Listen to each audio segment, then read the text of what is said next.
All right. So while I'm back, I know my lighting sucks.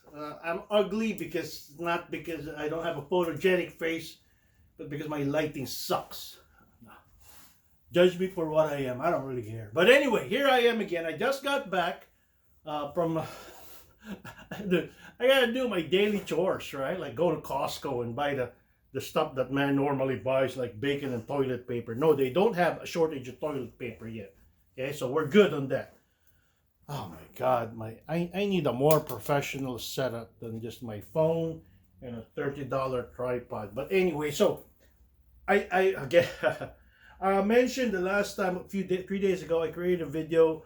I was generalizing about the Iran thing, and a brief history, or I don't even know where it ended up being, but I know that there are a lot of questions about my take on this situation, my opinion.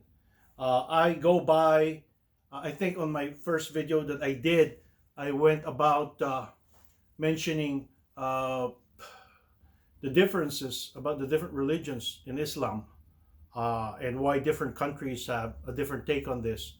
You have to understand, Islam has two major sects, sects, sects, right?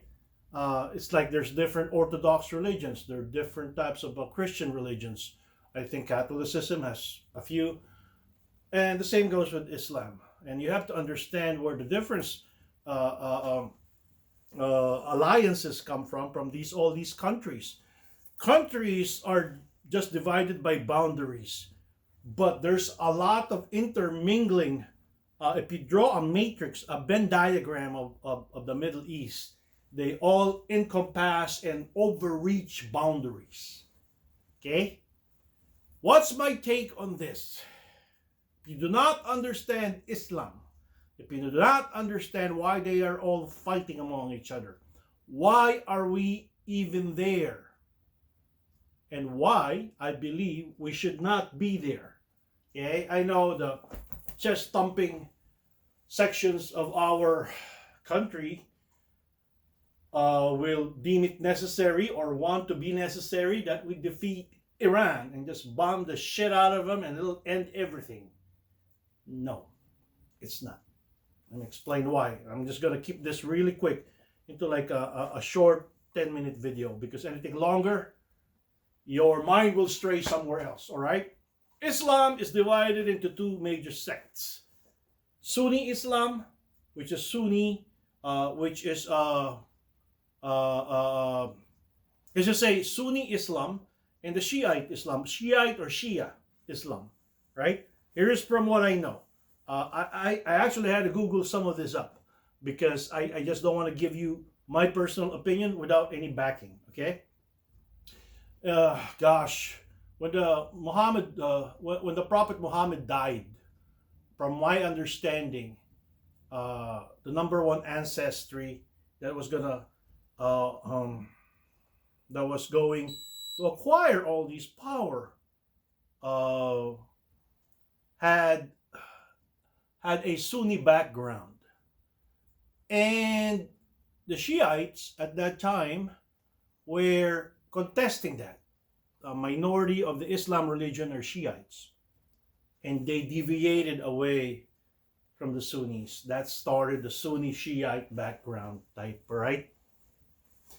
Without dealing with what transpired all those thousands, hundreds to thousands of years. Let's progress to where we're at now. Saudi Arabia is Sunni, okay? Iran is Shiite. So that's where the animosity begins. Now, take this further back. In the 1930s, I do believe, when oil was being discovered in the Middle East, in the Iran-Iraq section, where it was controlled by England/Great Britain. Both countries were a colony of the English. And the minorities of these religions deemed Great Britain initially as the opposition. We should have just kept it there. But the big oil companies decided, because of the profit that they were going to acquire and the big revenue that they were going to inhibit, that they were going to extricate under the ground, started drilling in the Saudi Arabia fields. So here we go, right?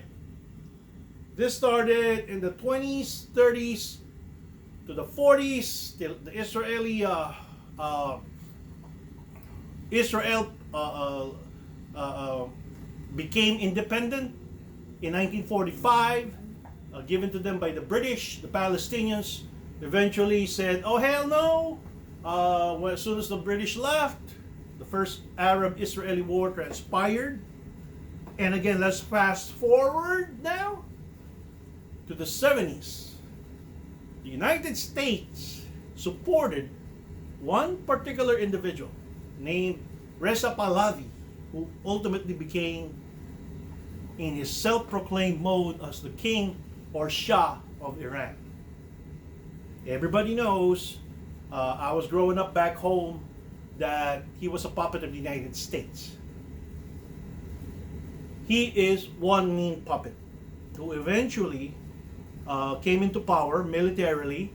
In the 50s, a coup d'etat transpired, and he was put back again in power in 1953, if I'm not mistaken, which ultimately ended in 1979.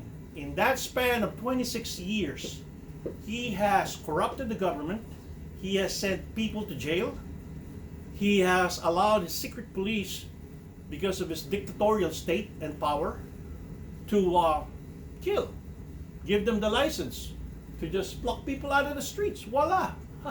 You see the resemblance. Fast forward to 2026, and basically without the writ of habeas corpus, without any warrants, without any reasoning or whatsoever, without due process, they just killed him.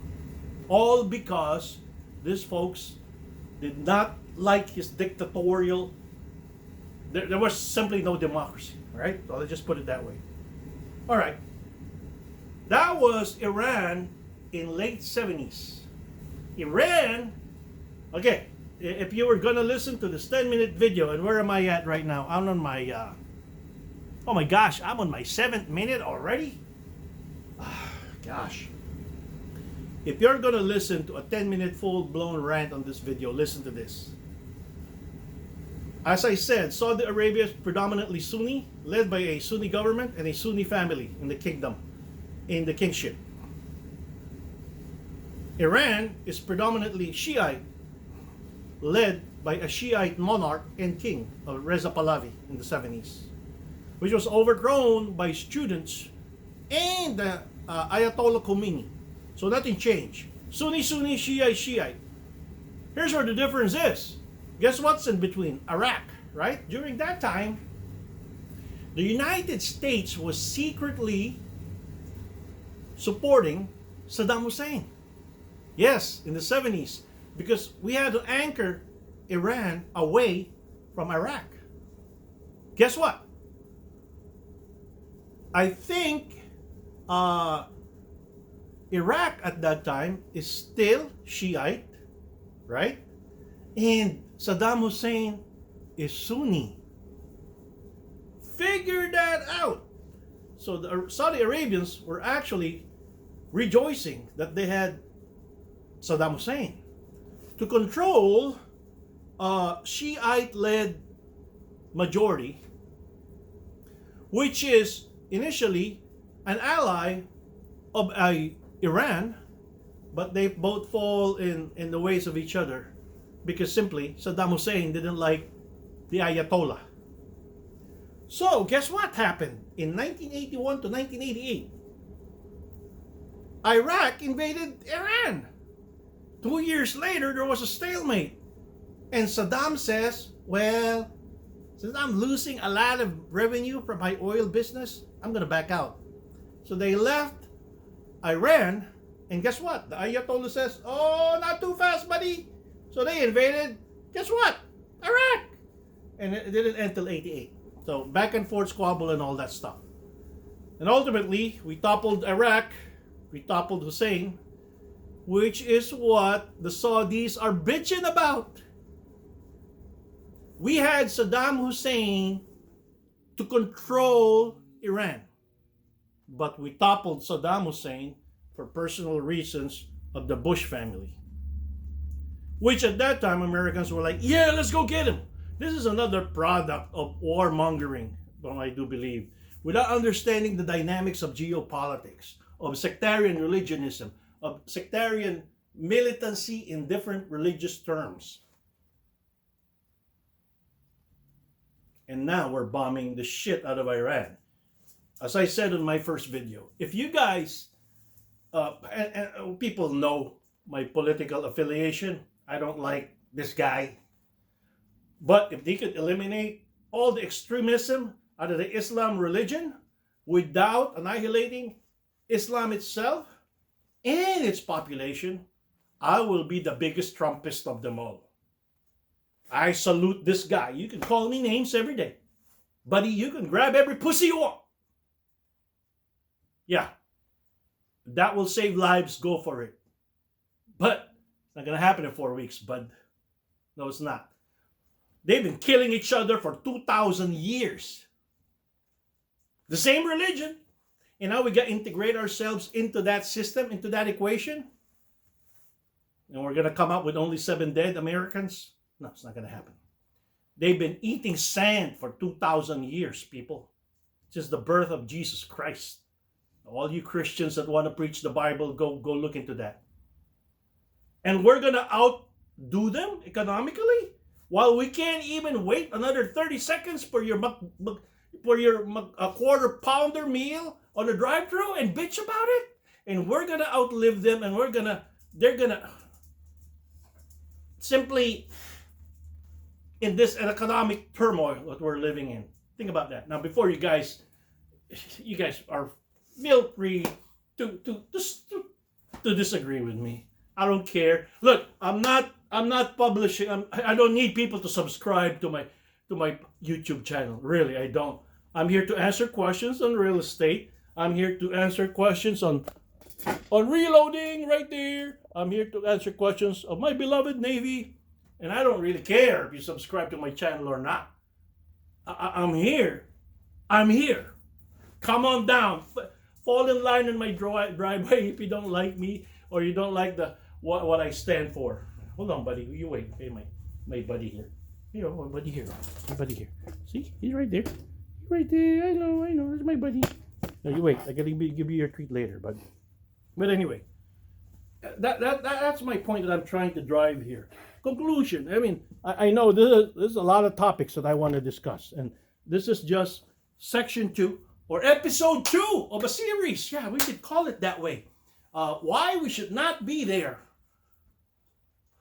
Because if you think we should be there, go back to the historical analogies of all of these for the last 2,000 years. And I just did it for you in, what is it now? 13 minutes.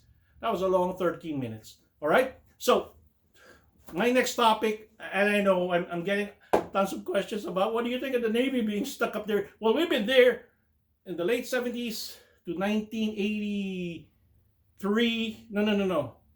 86 when we were escorting tankers. And that petered off before the Kuwaiti War. Now we're going to be back. So I got to do all my my thought process here.